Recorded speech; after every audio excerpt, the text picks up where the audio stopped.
does make the movement a little harder.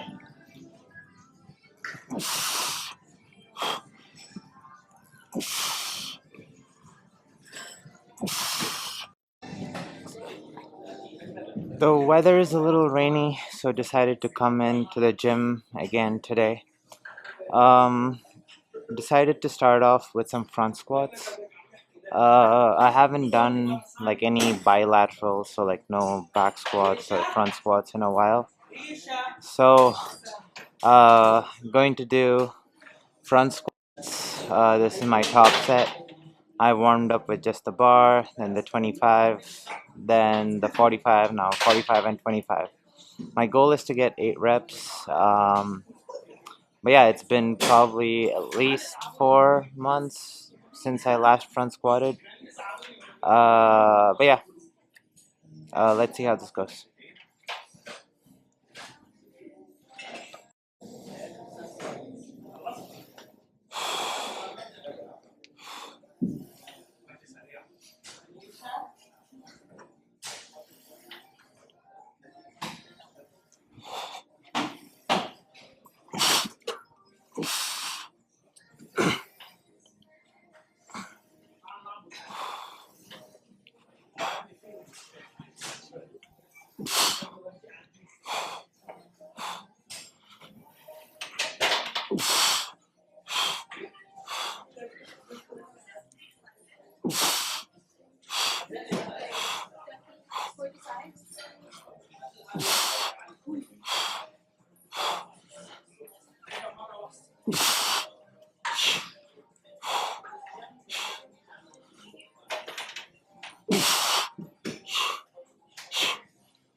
Not a bad set, especially for not having done front squats in a really long time, which is, I don't know, I'm not sure if I've actually mentioned this specifically before, but with all the other stuff I do, I do preserve or gain strength in movements such as these. So you don't necessarily have to front squat all the time to get better at your front squat. All the other stuff will contribute too. Um, but yeah, I think this might be the last set. I'll do one back off set and then move into something else.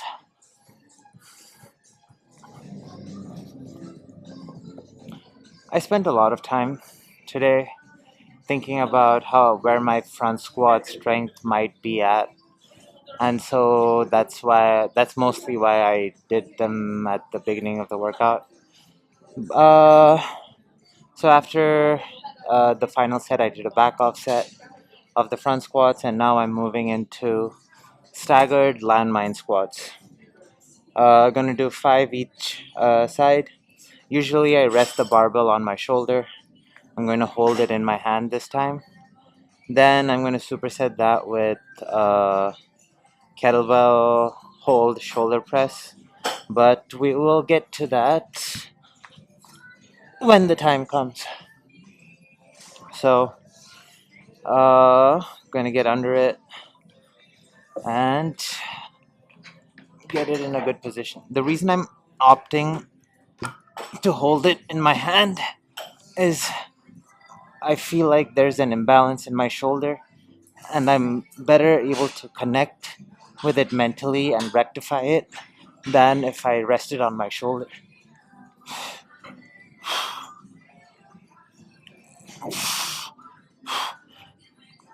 However, it does make the movement a little harder.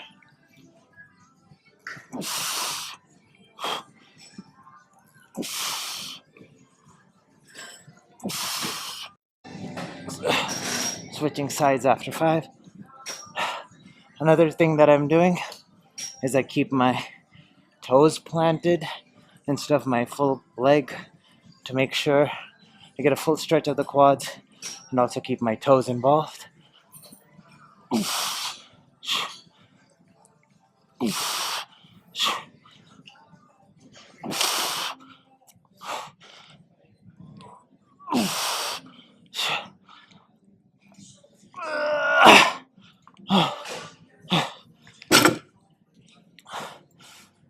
And now on to some shoulder presses.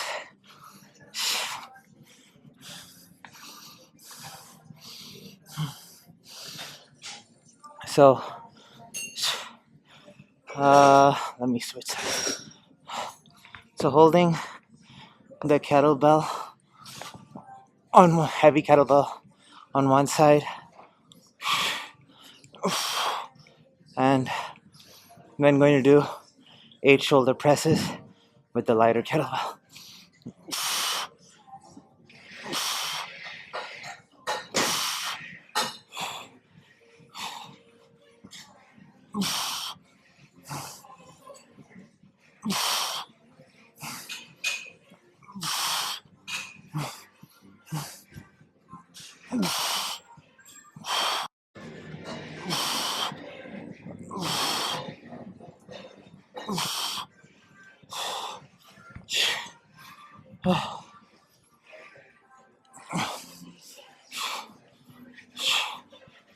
Oh, this movement requires a lot of core,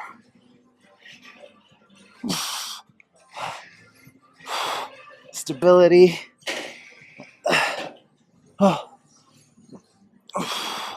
and also good for the shoulders.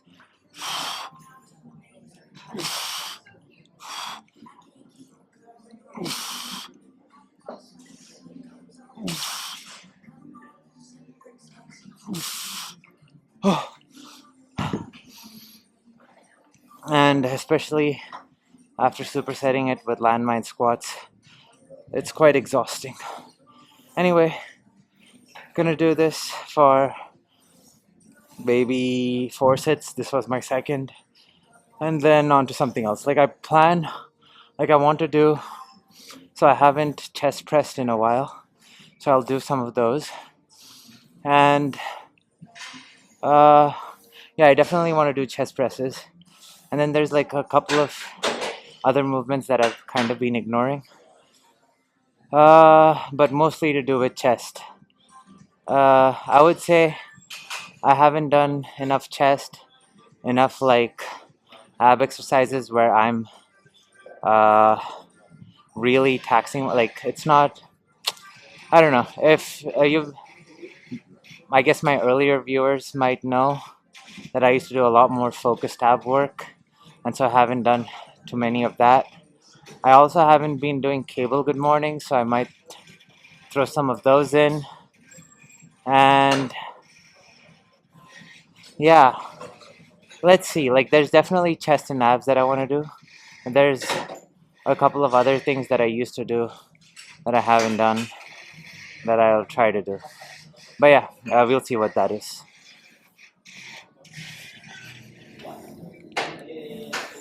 So before I give up on the landmine, there's 2 more exercises that I want to do on it. So speaking of old exercises, I used to do a lot of overhead landmine squats. So that's something I haven't done in a while. I don't think, at least. So I'm going to do that.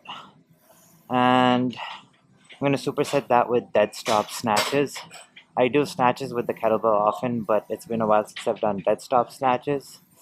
And then after I do these 2 movements for the next superset, there's a chest press that I like to do with the landmine that I also haven't done in a while. Well, not that long, because I'm pretty sure it's shown up in the past month at least once. But still, it's my favorite upper chest exercise. And then I'm going to do regular chest presses and flies, or maybe just cable chest presses, but we'll see about that. No guarantees. But with overhead landmine squats, pretty much the same movement as before, but I'm going to hold the landmine in overhead position the entire time, get on my toes in a staggered position, and squat. Great for core because of the offset load and the balance involved, and then also good for shoulder stability.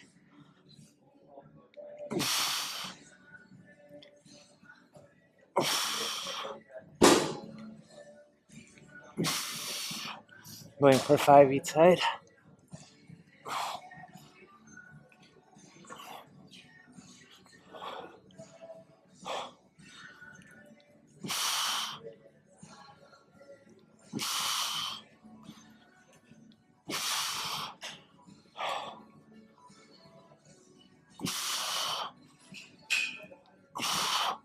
Exercises such as these, where there's a lot of unilateral stuff going on, and like there's balance and stuff involved, really gets you tuned in with your imbalances. Like you notice all the little differences between the left and the right side, and uh, it's still a project in work, but eventually I want to be able to even out all my imbalances. But kettlebell snatches from a Deadstop, 3 each side.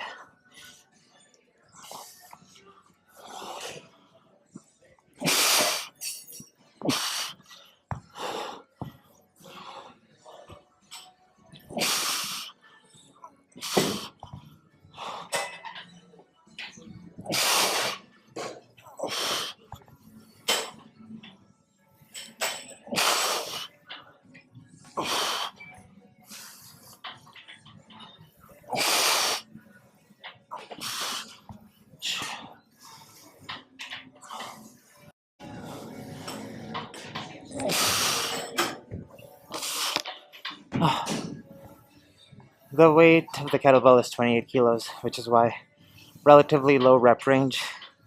But yeah, I noticed that I say but yeah a lot. In any case, gonna do this for 4 sets, and yeah, then the chest press next.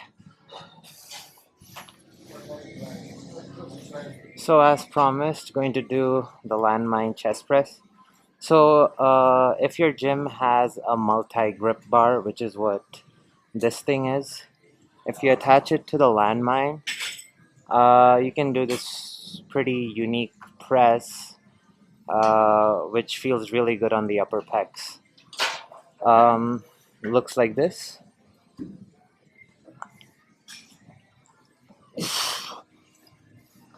So I'm going to hold the first handle and position myself to one side of the bar, then adopt a staggered position to keep me stable, and I'm going to sink all the way down, full stretch of the chest, especially the upper chest, press.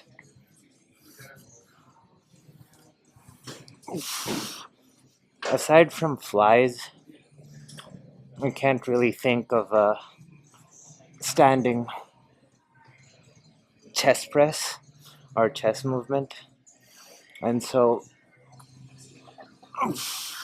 it's nice to have this variation in the toolkit. Personally, I feel a really good stretch in the upper chest with this.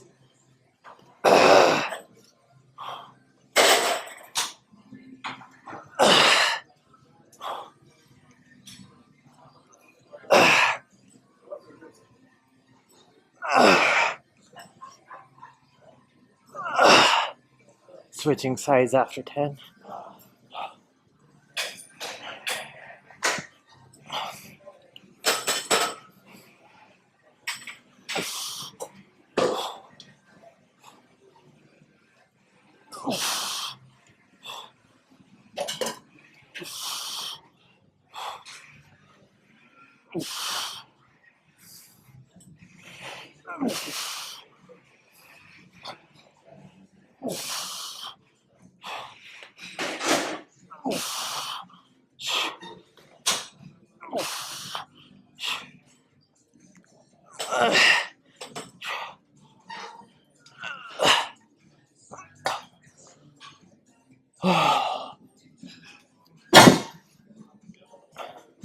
Supersetting that with some kettlebell rows, single arm.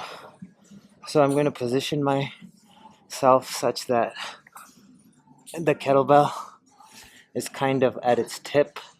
What this will cause is when I pull it off the floor, it will swing. And what the swing allows is, it allows me to have a better movement pattern, or the path of the kettlebell is going to help me target my lower lats a little bit more, which is what I'm targeting.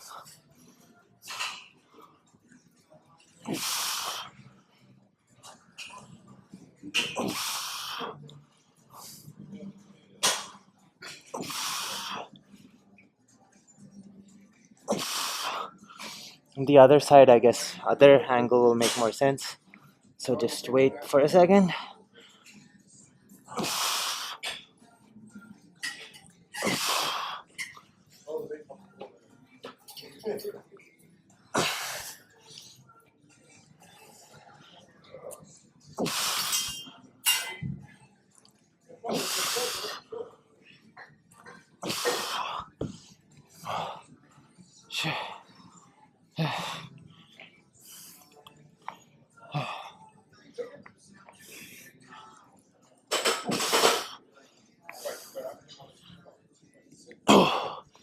So you can notice how it's coming more to the hip level.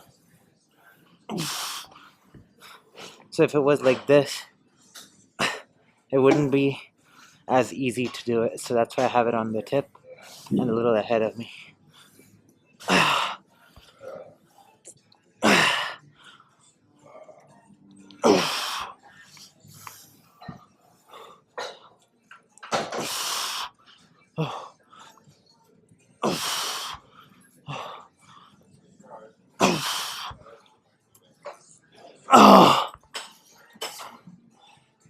A good chest back superset there. I'm gonna do this for 3 to 4 sets, and then on to something else.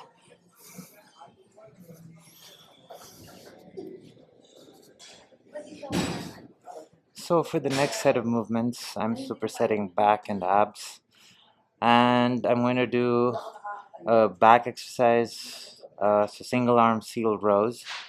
I'm using a decline bench and a box to set it up. So I have the one side of the decline bench on top of a box, and I have a plate on it to raise the height a little bit more so that I can lay flat on it.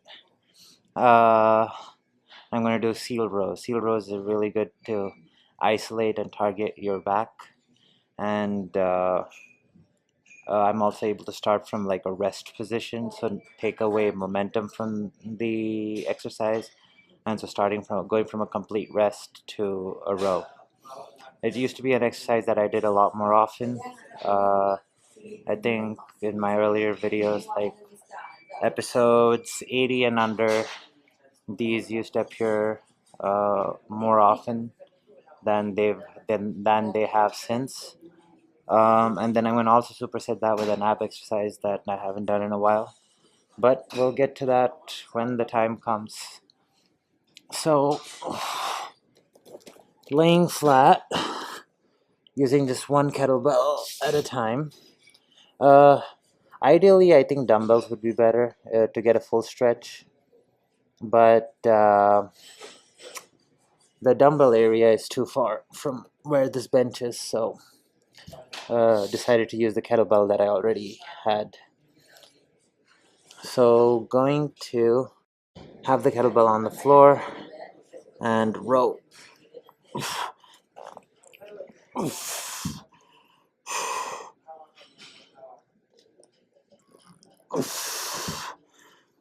It's a pretty difficult movement since you can't use any momentum at all.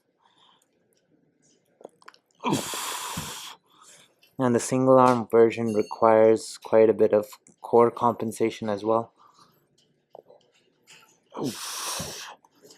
And you can really feel the back working.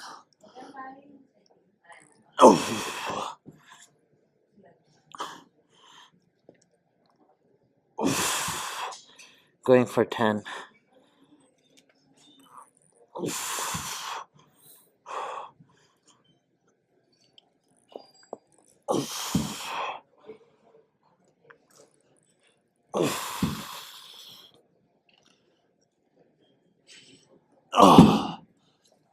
Switching sides after 10.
Oh, then moving into the ab exercise on the GHD.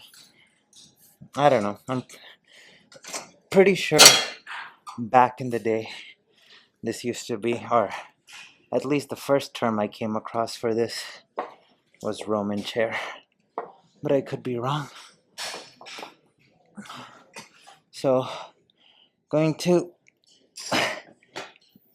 use the 25-pound plate, go down all the way, come up, and then go halfway, do twists, and repeat.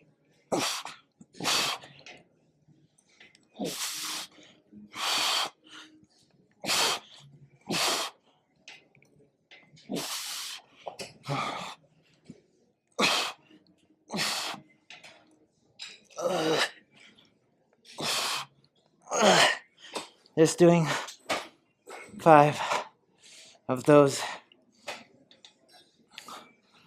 By the time I do like 3 or 4 sets of it, it's going to be really taxing on the abs. But yeah,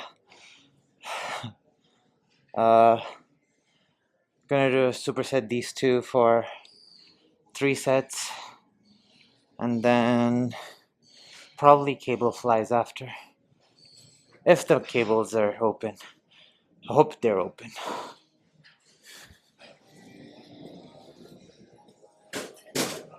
Ending off the workout with some cable chest flies.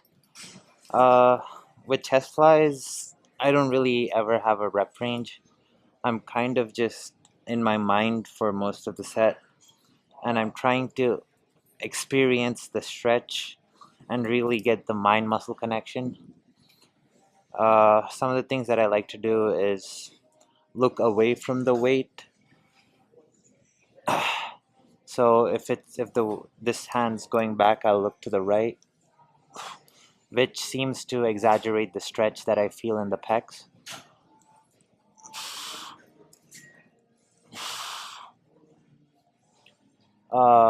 Sometimes I'll also play around with how I'm rotating my body. So I'll look away and try to shift my hips a little, which helps exaggerate the stretch I feel in the pecs. Then I'll also play with tempo. So by tempo, I mean single, double, single, double, then maybe even start off from the stretched position and alternate that way.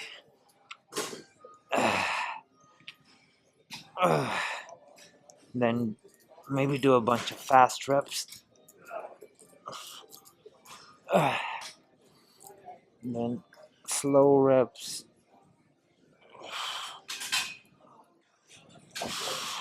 play around with the angle at which I'm bringing them down. So straight down hits more outer and lower chest,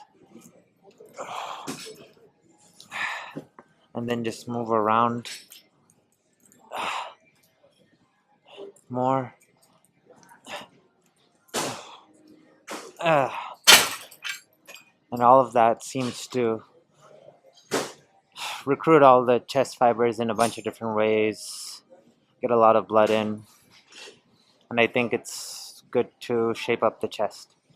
So yeah, that's going to be it for the workout. Might do an outro after. Yeah, let's do an outro after.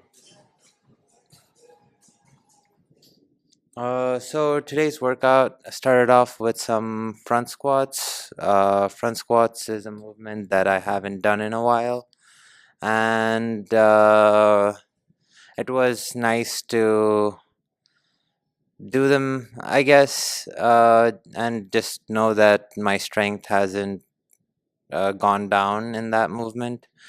It's like for not having done it for many months, for it to feel the way it did was good. I'm pretty sure if I did them a little bit more often, I'd have quite a lot more of, quite a bit more strength in it.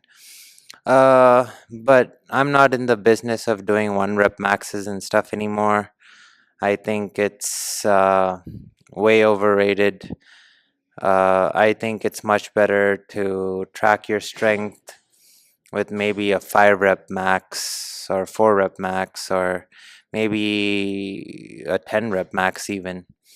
A single rep max is good for competition settings, I guess, but from a risk to reward standpoint, as far as gains in the gym, I think it's way too much risk and little to no reward. Um, so yeah, front squats, then did a bunch of like leg movements with the landmine. I enjoy doing stuff on the landmine because I'm able to focus on stuff unilaterally. And yeah, like I don't know, you'd have to be me to experience this, but there are quite a bit of imbalances in my body.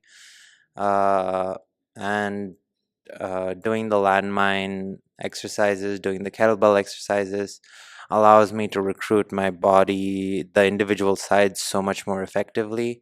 And it feels like over time my imbalances are reducing. But since like my journey of rectifying myself, the time spent rectifying myself is still much smaller in comparison to the time spent doing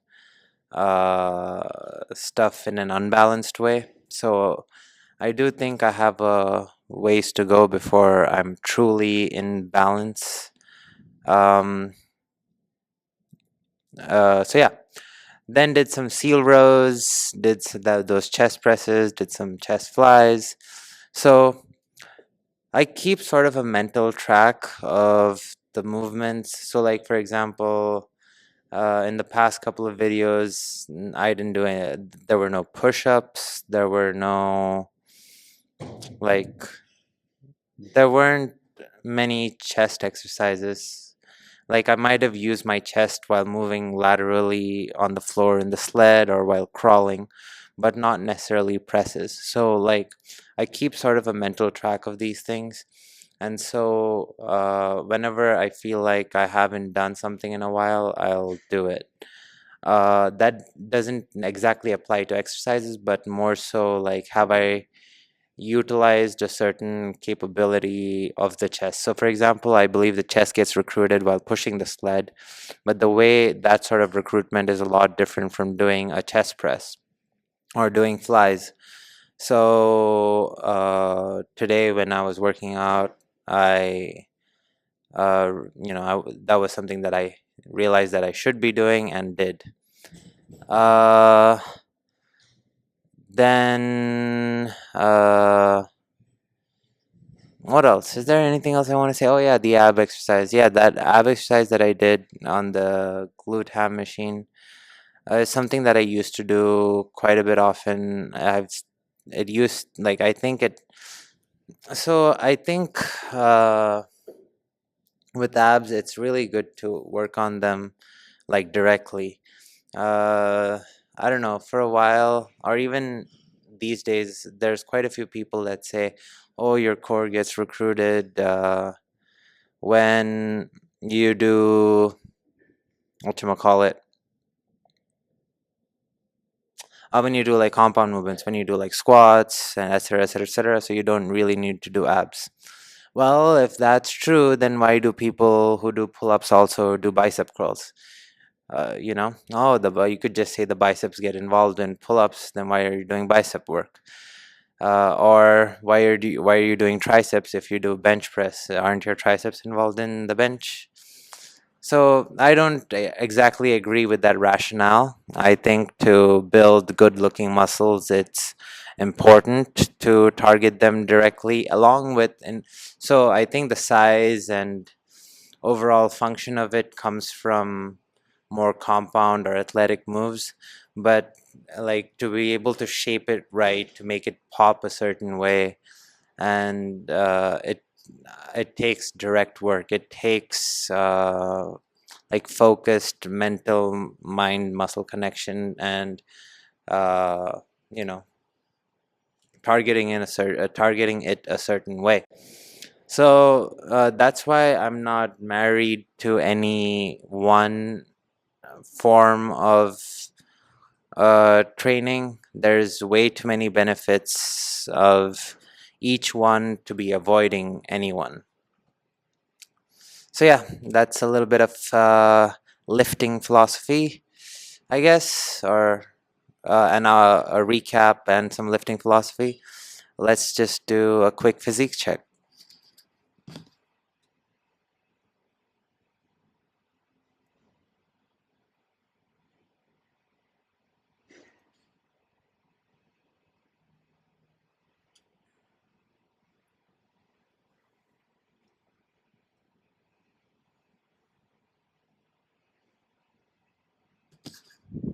So usually I pose in the other yoga room.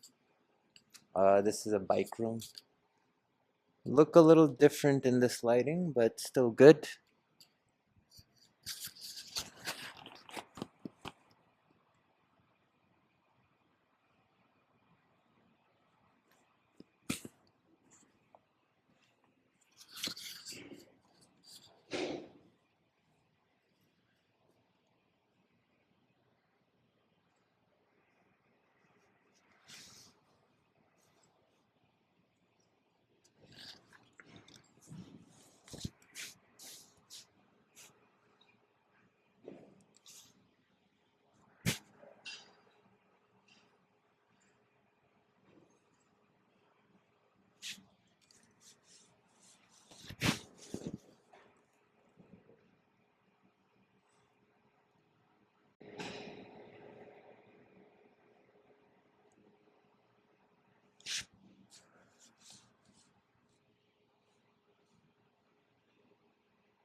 Yeah, not looking bad at all.